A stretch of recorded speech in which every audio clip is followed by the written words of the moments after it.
Halo semuanya, perkenalkan nama saya Welly Siombing dari Universitas Terbuka Pokjar Dairi, jurusan PGSD.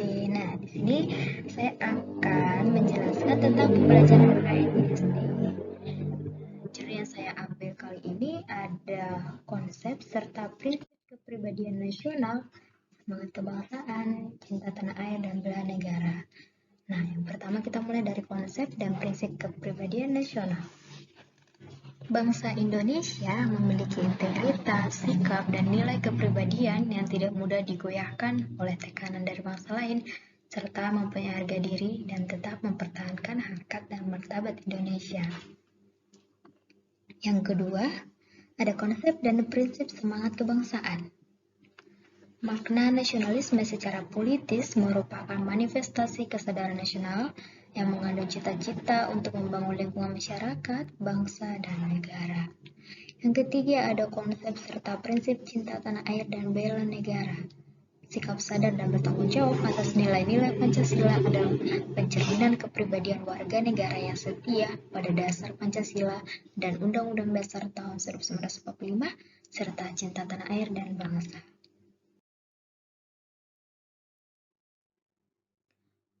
Oke, kita akan membahas yang pertama yaitu ada konsep dan prinsip kepribadian nasional. Bangsa Indonesia memiliki kehidupan sosial budaya yang berdasarkan kepribadian bangsa, bukan meniru budaya bangsa lain.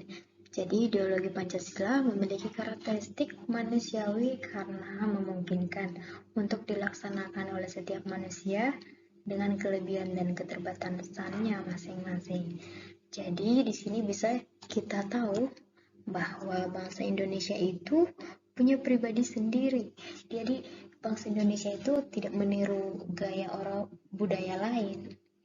Meskipun seperti yang kita ketahui dan kita saksikan sendiri nih ya, bahwa di zaman sekarang itu budaya Indonesia itu sudah banyak yang dicuri oleh negara lain. Nah, tapi sebagai negara kita yang sebagai punya ciri khas pribadi bangsa yaitu untuk tetap menjunjung tinggi harkat dan martabat Indonesia. Indonesia itu tetap menjaga keutuhan jenis kebudayaan dan contoh lainnya. Nah, baik kita lanjut. Ada keanekaragaman bangsa Indonesia sebagai kepribadian nasional. Jadi bangsa Indonesia itu mempunyai banyak sekali keanekaragaman, baik dari perbedaan fisik atau rasnya, baik itu perbedaan suku bangsanya, perbedaan jenis kelamin, dan perbedaan agama. Nah, untuk yang pertama ada perbedaan fisik atau ras. Jadi seperti yang kita ketahui, atau kita di lingkungan kita sehari-hari kita bisa melihat teman atau siapapun, ibaratnya kalau kita ini lagi sedang ada di perantauan itu ya kan, kita melihat berbagai bentuk fisik orang lain, kok berbeda ya dari saya, kok dia tinggi tinggi banget ya, kok saya pendek banget gitu ya kan. Itulah salah satu keanekaragaman bangsa Indonesia, masyarakatnya itu berbeda-beda fisik dan tidak ada yang sama. Berikutnya ada perbedaan suku bangsa. Nah, di perbedaan suku bangsa ini apa sih perbedaannya? Nah, kalau perbedaan suku bangsa itu seperti ini. Kan ibaratnya saya itu orang Batak, saya suku Batak. Nah, saya punya teman tuh suku Minahasa misalnya, Sunda. Jadi bangsa Indonesia itu bukan hanya mempunyai suku satu atau dua, tiga, bahkan empat, tapi sebenarnya itu banyak sekali suku-suku bangsa di Indonesia. Bahkan yang belum kita ketahui juga banyak sekali. Yang ada di suku pedalaman masih banyak sekali suku-suku yang tidak belum kita ketahui. Nah, di sini ada perbedaan jenis kelamin. Jenis kelamin sudah tentu kita tahu, yaitu ada perempuan dan wanita. Nah, perbedaan agama di sini seperti yang kita ketahui sekarang, kalau agama itu sekarang ada 5 atau 6 ya. Ada agama Kristen, Katolik, Islam, Buddha, Hindu. Nah, dari semua perbedaan agama itu, kita itu sebenarnya semuanya sama. Sebagai bangsa Indonesia yang menjunjung ideologi Pancasila, yaitu ketuhanan yang Maha Esa. Jadi Tuhan itu cuma satu. Yang membedakan itu jalannya menuju ke sana itu berbeda. Jadi meskipun berbeda agamanya, sebagai bangsa Indonesia itu kita selalu dan tetap harus menjunjung kebersamaan.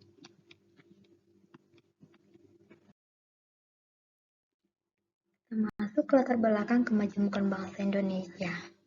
Secara geografis, kondisi kepulauan di Indonesia berbeda, seperti perbedaan iklim, cuaca hujan, suhu, kelembapan udara, flora dan faunanya.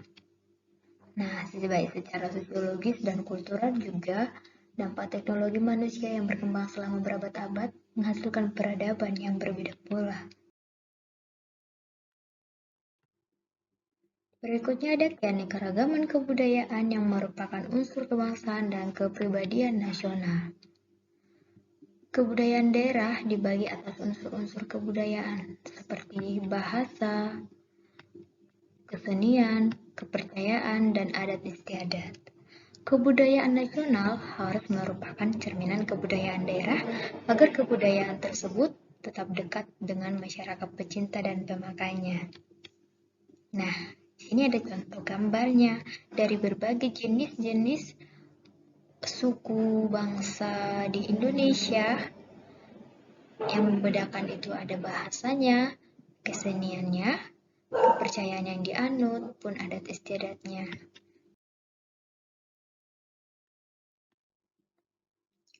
Arti kebudayaan nasional sebagai jati diri bangsa ialah alat penghubung antar daerah dan antar budaya, alat lambing, identitas nasional, lambang kebanggaan nasional, pemersatu berbagai suku bangsa dengan bangsa lain, dan bahasa Indonesia sebagai alat pemersatu bangsa Indonesia serta ciri khas bangsa Indonesia. Bhinneka Tunggal Ika dan integritas nasional. Untuk mewujudkan suatu kesatuan nasional dikenal dengan integritas nasional, yaitu proses dan hasil kehidupan sosial. Oke, selanjutnya kita akan membahas tentang konsep dan prinsip semangat kebangsaan. Unsur terbentuknya bangsa, ada persamaan asal keturunan bangsa, ialah bangsa Indonesia berasal dari rumpun bangsa Melayu dan kemudian diperkaya oleh variasi pencampuran antar daerah. Yang kedua ada persamaan pola kebudayaan, yaitu terutama cara hidup sebagai suku bangsa petani dan pelaut dengan segala adat istiadat dan lembaga sosialnya. Persamaan kebudayaan itu jelas nyata sekarang dalam wujud persamaan bahasa nasional, yaitu bahasa Indonesia. Berikutnya ada persamaan tempat tinggal. Ini biasa disebut dengan nama khas tanah air, yakni tanah tumpah darah seluruh bangsa, mulai dari Sabang sampai Merauke. Ada persamaan nasib kesejahteraannya. Nah, baik kejayaan bersama pada masa kejayaan kerajaan-kerajaan besar pada zaman Bahari Sriwijaya dan Majapahit, maupun penderitaan bersama di bawah dominasi penjajah asing. Berikut yang terakhir ada persamaan cita-cita, yakni persamaan cita-cita hidup bersama sebagai bangsa yang merdeka dan berdaulat. Jadi siapapun individu warga negara Indonesia itu memiliki hak untuk bebas sama-sama punya cita-cita untuk membangun negara dalam Ikatan Persatuan Indonesia yang tentunya harus berlandaskan dengan Pancasila dan Undang-Undang Dasar 1945.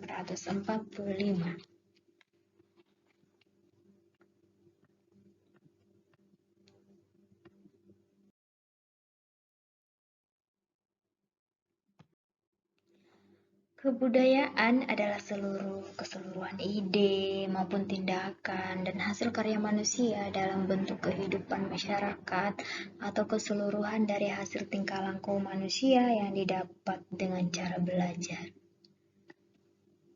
Ada beberapa paham yang bertentangan dengan nasionalisme, yaitu ada suknisme. Nah, apa itu suknisme? Nah, di sini itu bahwa suknisme itu paham kecintaan yang berlebihan terhadap suku bangsa, serta berusaha memisahkan diri dari kehidupan suku-suku lain. Nah, ini sangat bertentangan sekali dengan sikap nasionalisme, karena di sini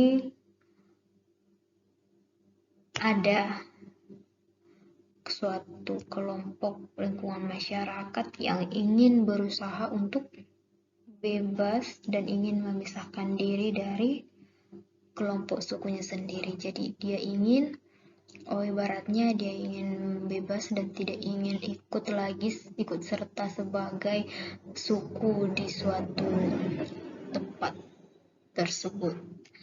Kedua ada chauvinisme. Apa itu chauvinisme? Yaitu rasa cinta tanah air yang berlebihan dengan mengagung-agungkan bangsa sendiri dan merendahkan bangsa lain. Nah, tentu ini sangat fatal sekali ya Bapak Ibu, karena di sini itu sikap nasionalisme itu kan harus satu hati, satu suara, ibaratnya itu harus mengumpulkan suatu kekompakan. Jadi kalau chauvinisme itu ini terlalu berlebihan, bisa disebut sebagai ini tidak mendukung sikap nasionalisme. Nggak mungkin kita membangga-banggakan atau mengagung-agungkan bangsa kita sendiri dengan cara yang berlebihan, sedangkan negara lain kita rendahkan, kita hina. Itu sebenarnya tidak baik dan tidak mendukung sikap nasionalisme ya Bapak Ibu. Jadi sifat yang seperti ini harus kita hindari. Nah, berikut paham yang bertentangan dengan nasionalisme yang berikutnya ada ekstremisme. Nah, kalau ekstremisme itu merupakan tindakan suatu golongan atau kelompok yang berusaha menggulingkan pemerintah yang sah melalui cara-cara yang tidak konstitusional. Nah, tentu yang ini juga sangat bertentangan sekali ya Bapak Ibu dengan sikap nasionalisme, yaitu kita itu sebenarnya harus tetap mematuhi, tetap ikut untuk mendukung pemerintah kita, bukan malah ingin atau menggulingkan pemerintah kita atau ingin menjatuhkan. Yang ada kita itu harus sebenarnya memberikan dorongan, dukungan kepada pemerintah kita supaya mereka juga mampu untuk meningkatkan kualitas kerjanya gitu. Jadi kita itu harus menjauhkan yang ketiga, sukunisme, chauvinisme, dan ekstremisme ya Bapak Ibu. Soalnya ini sangat bertentangan sekali dengan sikap nasionalisme.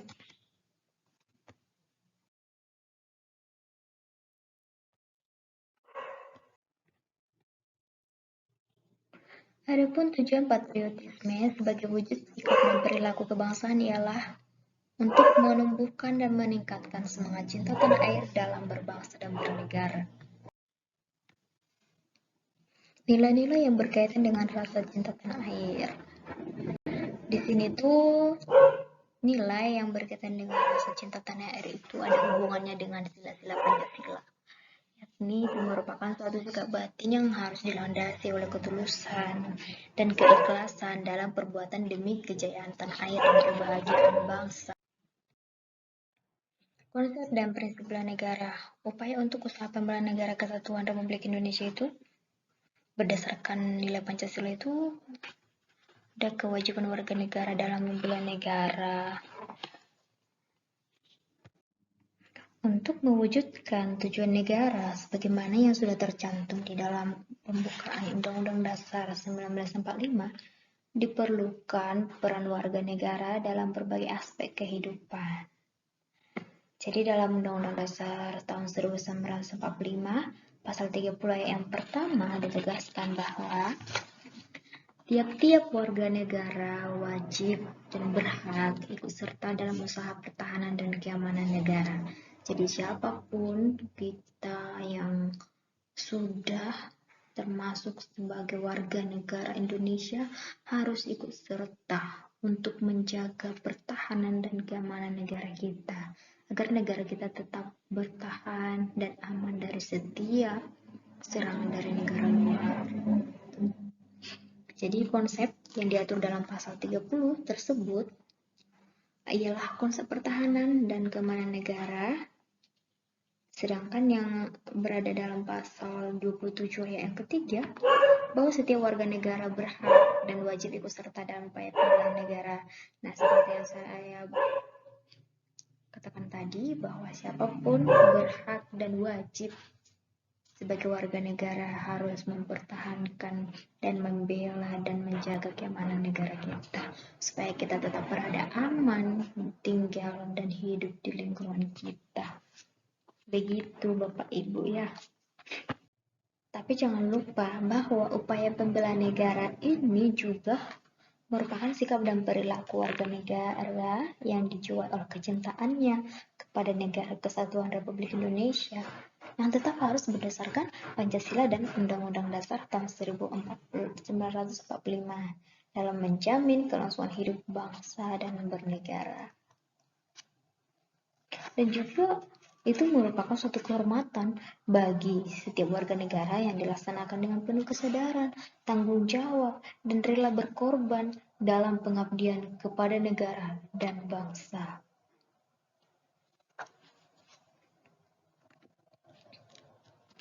Berikutnya ada peraturan perundang-undangan tentang wajib bela negara. Berikutnya ada tindakan yang menunjukkan upaya membela negara. Contoh tindakan upaya yang membela negara ialah bisa contohnya kelaskaran yang kemudian dikembangkan menjadi barisan cadangan pada periode perang kemerdekaan yang pertama. Contoh yang lain juga yang bisa untuk upaya membela negara yaitu keikutsertaan setiap warga negara dalam upaya membela negara bukan hanya merupakan hak, tapi juga kewajiban yang harus dipenuhi. Sebagai contoh nyata yang bisa kita saksikan itu, contohnya kalau di kota maupun di desa nih ya, kalau di setiap ada yang biasanya dibuat oleh Bapak RT itu atau Bapak RW itu ada membuat skamling atau sistem keamanan lingkungan. Jadi siapapun bisa mengikuti atau yang ingin ikut serta untuk menjaga keamanan lingkungan. Ini salah satu sudah merupakan contoh upaya membela negara.